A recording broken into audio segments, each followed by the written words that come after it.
આ છે દ્વારકાનો ગેટ. તમે જોઈ શકો છો દ્વારકાધીશનું આ છે મંદિર. પછી રૂક્ષ્મણી માતાના દર્શન કરવા ભાઈ છે કે દ્વારકાના દર્શન કરીને આવી પછી અહીંયા રૂક્ષ્મણી માના દર્શન કરવા પડે. કેમ હું ડાયરો રામે રામ બધાઈને સ્વાગત છે તમારું આજના આપણા નવા વ્લોગ વિડીયોમાં. અને મિત્રો આજે આપણો દ્વારકામાં બીજો દિવસ છે ને કાલે આપણે દ્વારકા પહોંચ્યા હતા અને પછી આપણે ભડકેશ્વરના એ બાજુ ગયા હતા અને અહીંયા આપણે દર્શન કર્યા હતા ભડકેશ્વર મહાદેવના. અને પછી આપણે રૂમ રાખી અને રાત્રે રોકાણ કર્યું હતું અને અત્યારમાં આપણે હોટલની અગાસીમાં આવી ગયા છીએ. અને જો હોટલની અગાસીમાંથી કાંક આવો વ્યૂ છે. મંદિર તો જે અહીંથી લગભગ 1 કિલોમીટર જેટલું દૂર છે. તો અત્યારે આપણે રેડી તો થઈ ગયા છીએ, ચા પાણી બધું પી લીધું છે અને અડધા લોકો જે નીચે તૈયાર ને એવું બધું થાય છે. તો આપણે અત્યારે અગાસીમાં આવી ગયા છીએ અને આજે આપણે જવાનું છે દ્વારકાધીશના મેન મંદિરના દર્શન કરવા માટે. અને ઘણી બધી અલગ અલગ જગ્યાએ જવાનું છે. તો વ્લોગમાં તમે બન્યા રહેજો અને મળીએ હવે તમને વ્લોગમાં આગળ. અને દ્વારકાધીશના તમને અંદરથી તો ફોન અલાવ નથી એટલે બહારથી તમને ધજાના દર્શન કરાવીશ. તો જોડાયેલા રહેજો વ્લોગમાં.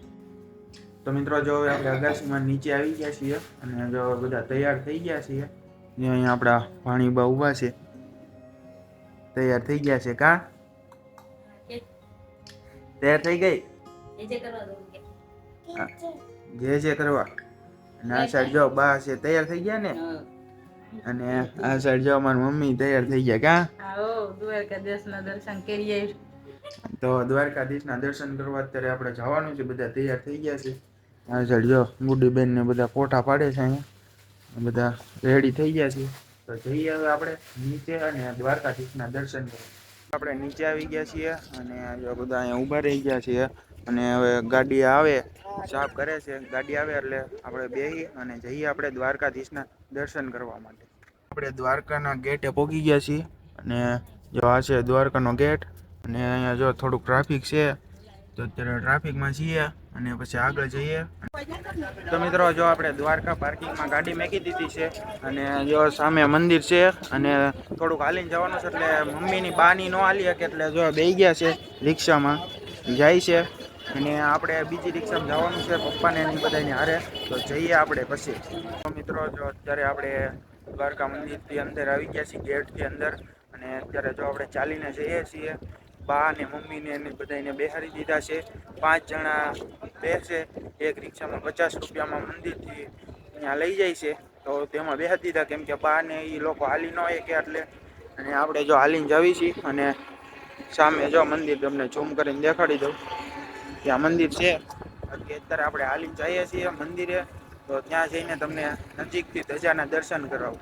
તો જો મિત્રો હવે આપણે મંદિરથી એકદમ નજીક પહોંચી ગયા છીએ અને અહીંથી તમને દર્શન કરાવી દઉં છું. જોઈ શકો છો આ છે મંદિર.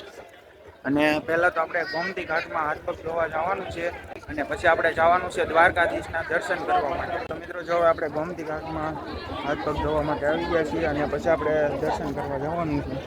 અને આ સાઈડ જો બધા સ્નાન કરી રહ્યા છે ગોમતી ઘાટમાં. તો આપણે પણ હાથ પગ ધોઈ નાખીએ પછી દ્વારકાધીશના દર્શન કરવા જઈએ. તો મિત્રો આપણે ગોમતી ઘાટમાં સ્નાન કરીને આવી ગયા છીએ અને હવે આપણે જઈએ છીએ દર્શન કરવા. અને આ સાઈડ જો બધી દુકાનો ને એવું બધું છે. તો ચાલો હવે આપણે દ્વારકાધીશના દર્શન કરવા જઈએ.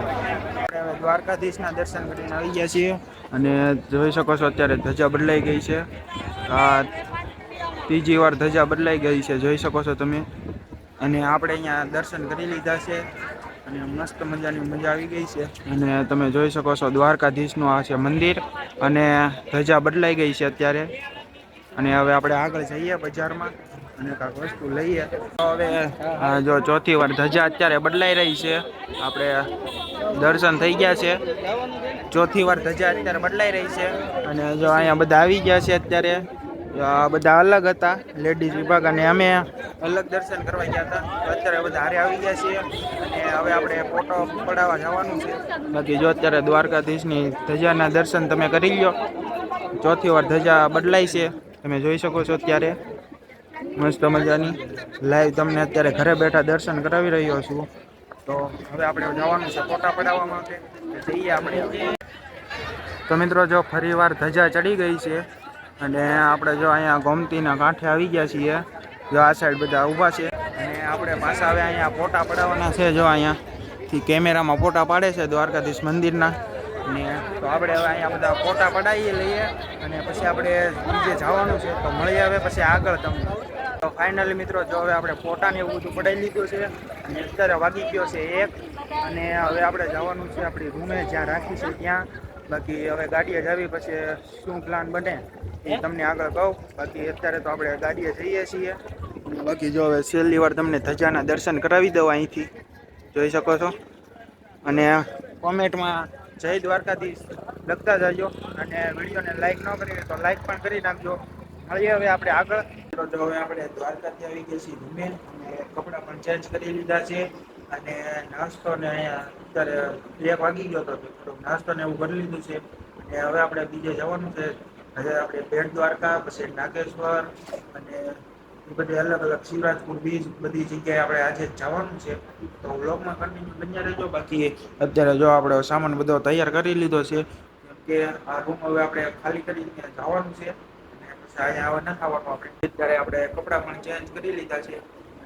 એક કૃષ્ણ ભગવાનનો ફોટો લીધો છે આપણે એ પછી તમને દેખાડી દઈશું ખોલીને અનબોક્સિંગ કરીને. બાકી અત્યારે આપણે જઈએ છીએ અને ક્યાં જઈએ એ તો જે નક્કી નથી. હવે આપણે રૂમ ખાલી કરી નાખ્યો છે અને જો આ સાઈડ પણ રૂમ ખાલી કર્યો છે. તો આ સાઈડ બધું પેકિંગ કરે છે અને અડધા નીચે ઉતરી ગયા છે. તો ચાલો આપણે પણ જઈએ ચંપલ પહેરી. મિત્રો હવે આપણે રૂમેથી ચેકઆઉટ કરીને નીકળી ગયા છીએ અને આવી ગયા છીએ રૂક્ષ્મણી માતાના દર્શન કરવા. જો અહીંયા મંદિર છે રૂક્ષ્મણી માતાનું. કહેવાય છે કે દ્વારકાના દર્શન કરીને આવી પછી અહીંયા રૂક્ષ્મણી માના દર્શન કરવા પડે. તો અત્યારે આપણે અહીંયા દર્શન કરવા આવી ગયા છીએ જોઈ લો. તો અંદર ફોન લઈ જવા દેતા હશે તો તમને દર્શન કરાવું. બાકી અમે કરી લઈએ દર્શન રૂક્ષ્મણી માતાજીના. આપણે રૂક્ષ્મણી માના દર્શન કરી લીધા છે અને આ જો મંદિરની બાજુમાં આટલા બધા પથ્થરના ઉપર પથ્થર ગોઠવા છે. શા માટે આ ગોઠવા છે તમને ખબર હોય ને તો તમે કોમેન્ટ કરી નાખજો. જો અને આ છે રૂક્ષ્મણી માનું મંદિર અને આ જો અહીંયા બાજુમાં જ આટલા બધા પથ્થર ગોઠવા છે. તો હવે આપણે જવાનું છે ગાડીએ. તો જઈએ છીએ મળી હવે આપણે જ્યાં બીજે જઈએ ત્યાં જઈએ. તો મિત્રો હવે આપણે રૂક્ષ્મણી માના દર્શન કરીને નીકળી ગયા છીએ અને હવે આપણે જઈ રહ્યા છીએ શિવરાજપુર બીચ. તો જો અત્યારે રસ્તા પર છીએ અને જઈએ છીએ શિવરાજપુર બીચ. બાકી જો કરી લીધા ને દર્શન? કરી લીધા ને. આ સાઈડ મારા પપ્પા ને બેઠા છે ને પાછળ જો બધા બેઠા છે અને હવે જઈએ છીએ આપણે શિવરાજપુર બીચ. તો મિત્રો જો અત્યારે આપણે પહોંચી ગયા છીએ શિવરાજપુર બીચ અને જો અહીંયા જો પાર્કિંગમાં છીએ અત્યારે બધી ગાડીમાંથી બધા ઉતરે છે અને પાર્કિંગ કરી દીધી છે અને હવે આપણે બીચ ઉપર જઈએ છીએ. તો મિત્રો અત્યારે આપણે પહોંચી ગયા છીએ શિવરાજપુર બીચ અને 30 રૂપિયા ટિકિટ છે. તો આપણે ટિકિટ લઈ લીધી છે અને અંદર એન્ટ્રી કરી લીધી છે અને જો અત્યારે ટ્રાફિક તમે 4 વાગવા આવ્યા છે અને બાકી આ સાઈડ જો મમ્મી ને બા હાલા આવે છે. આ સાઈડ અમે જઈએ છીએ દરિયા તરફ અને અત્યારે તો અહીંયા રાઈડ ને એવું બધું બંધ છે થોડાક દિવસ અને બાકી જો અત્યારે પબ્લિક છે ફૂલ ટ્રાફિક. જઈએ આપણે દરિયાને મોજ કરીએ આપણે. મિત્રો જો હવે આપણે દરિયાની અંદર આવી ગયા છીએ અને જો મસ્ત મજાનો દરિયો છે. અત્યારે મોજા આવે છે અને આ સાઈડ જો તમે પબ્લિક કેટલું છે અને અહીંયા ફોટોગ્રાફી ચાલુ છે આપણે ગુડી બેનની.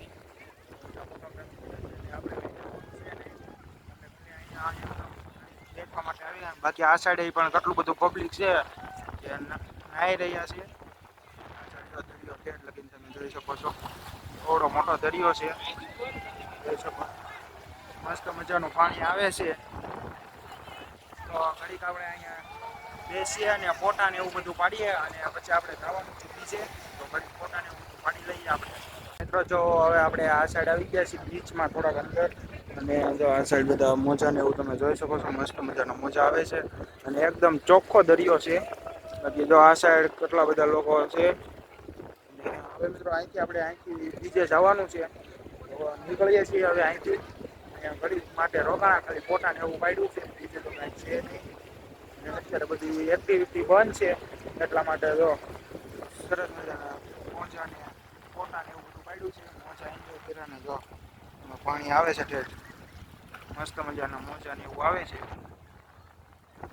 તો ચાલો હવે મિત્રો આપણે બીજે જઈએ.